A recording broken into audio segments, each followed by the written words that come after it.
انہوں نے 10 پلانٹس کا سولر سسٹم بنایا ہوا ہے. It's not a small matter. ہم 8 پلانٹس پہ لے آئے نا پلوٹو کو مائنس کر کے, اور ہمیں پتا ہے کہ جوپیٹر اور مارس کے بیچ میں ایک پلانٹ تھا جو اس وقت پھٹ چکا ہے, اس کی ڈبری ابھی بھی گھوم رہی ہے. سیٹرن کے رنگ بنائے ہوئے ہیں, سیٹرن کا نارتھ پول انہوں نے ہیکساگونل ہی بنایا ہوا ہے. اور اگر فار ایگزامپل ٹیلیسکوپ ان کے پاس تھی بھی, وہ سمجھ لیں ان کے پاس سومیرینس کے پاس ٹیلیسکوپ تھی, سمجھ لیں, تو رنگس تو نظر آ جاتے ہیں کہ دنیا کی ایسی کوئی ٹیلیسکوپ نہیں ہے جو کہ کسی پلانٹ کا نارتھ پول دیکھ سکے. وہ پول دیکھنے کے لیے کسی کا وہاں پہ جانا ہی ضروری تھا.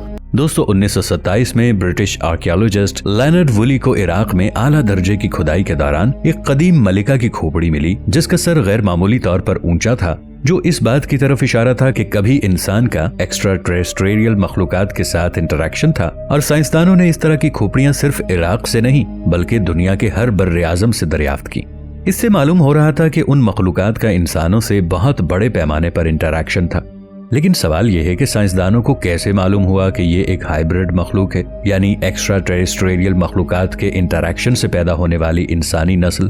دراصل سائنسدانوں نے اس کھوپڑی کی ہڈیوں کا جینیٹک ٹیسٹ کیا اور حیرت انگیز طور پر اس کے جینز میں وہ خصوصیات پائی گئیں جو اس دنیا کے انسانوں میں ہونا ممکن نہیں.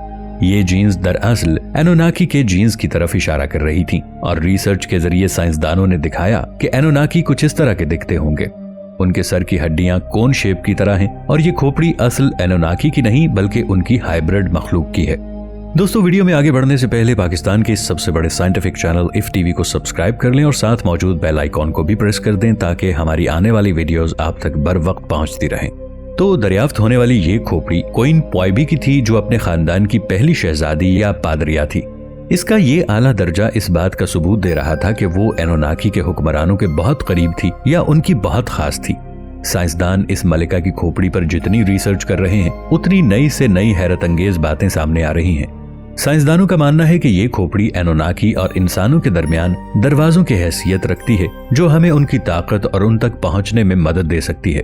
میسوپوٹیمیا اور دنیا بھر سے ایسی کھوپڑیوں کا دریافت ہونا, پھر قدیم تہذیبوں کے صحیفوں میں مخلوقات کا آسمانوں سے اترنے کا ذکر ملنا, مثلا سینٹرل امریکہ کے صحیفوں میں اڑنے والے فرشتوں کا ذکر ملتا ہے جو دوسری دنیاؤں سے آیا کرتے تھے جن کو وہ اینسازی کہتے تھے, یعنی اینوناکی سے ملتا جلتا نام.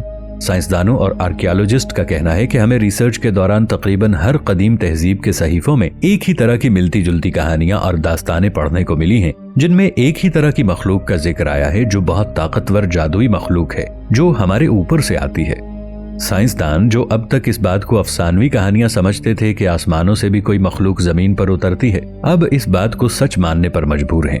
دنیا کے تمام بر اعظم جن کے درمیان فاصلہ دنیا کے ایک کونے سے دوسرے کونے تک کا ہے, ان سب کے صحیفوں میں ایک ہی طرح کی مخلوق کا ذکر ہونا, ایک ہی خیال ہونا, یہ کیسے ممکن ہے؟ سائنسدان کہتے ہیں کہ یہی بات آپ کو ماننے پر مجبور کرتی ہے کہ ایک زندگی تھی جو ستاروں کی دنیا سے آیا کرتی تھی.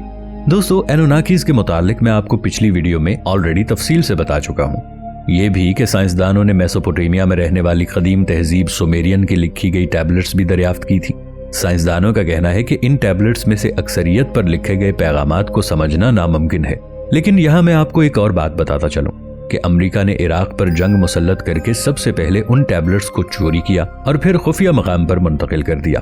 اب آپ خود سمجھ سکتے ہیں کہ ان ٹیبلٹس میں کتنا طاقتور علم چھپا ہے جس کو حاصل کرنے کی کوشش کی گئی, اور آج تک ان ٹیبلٹس کی کوئی خبر نہیں. 1843 میں فرینچ سائنٹسٹ پال ایملی نے ریسرچ کے دوران عراق میں ایسیریا پیلس میں انڈر گراؤنڈ خفیہ کمرے کو ڈھونڈ نکالا جس کی دیواروں پر قدیم سومیرین کی تحریریں نقش تھیں. یہاں بہت سے خوبصورت خزانے اور سومیرین کے دیوتاؤں اور بادشاہوں کے مجسمے رکھے تھے. دوستو پیرامڈز کی طرح بنے اس سٹرکچر کو دی گریٹ زیگوراٹ کہتے ہیں. یہاں سے سومیرین کے لوگ شہر کا نظام چلاتے تھے. یہ عمارت نہ صرف تحریروں سے بھری ہوئی تھی بلکہ آرکیالوجسٹ کو سونے سے لیس خزانے بھی ملے. ہزاروں سال قبل پتھروں کے زمانے میں سومیرین تہذیب جدید اکنامک سسٹم کی بنیادوں پر قائم تھی جس میں سائنس، زراعت، میڈیسن، میتھمیٹکس، عدالتیں، اسکول، سب نظام موجود تھا. سائنسدان حیران ہیں کہ 6000 سال قبل پتھروں کے زمانے میں اتنی جدید طرز کی تہذیب، ان کے پاس یہ علوم کہاں سے آئے؟ سائنٹسٹ کو سومیرینز کی تحریروں سے یہ معلوم ہوا کہ وہ لوگ اینوناکیز کو ڈیوائن بینگ سمجھتے تھے، یعنی خدا کی شہزادی اولاد. یہ بہت سے معبودوں پر ایمان رکھتے تھے. ان میں مرد اور عورت دونوں شامل ہیں. در حقیقت یہی 950 سال حضرت نوح علیہ السلام نے عقیدہ توحید کی تبلیغ کی کہ خدا ایک ہے اور اس کی کوئی اولاد نہیں، اور پھر ایک عظیم طوفان کا آنا جس سے دنیا کو اس بدترین شرک سے پاک کر دیا گیا۔ ان کے معبود اونچے اور نچلے درجوں میں بٹے ہوئے تھے۔ جو اعلیٰ درجے کے خدا تھے انہیں آسمانی خدا مانا جاتا تھا، جبکہ نچلے درجے کے خدا زمین کا نظام چلاتے تھے۔ ان معبودوں میں اینوناکی اعلیٰ درجے کے دیوتا تھے، یہ سب سے زیادہ طاقتور مانے جاتے تھے۔ سومیرینز انہیں نان فزیکل روحانی مخلوقات مانتی تھی جو انسانی شکل میں تبدیل ہو کر دنیا میں اترتی تھی۔ ان کا ماننا تھا کہ اینوناکی کا اصل مقصد کچھ اور تھا جسے ہم نہیں جانتے۔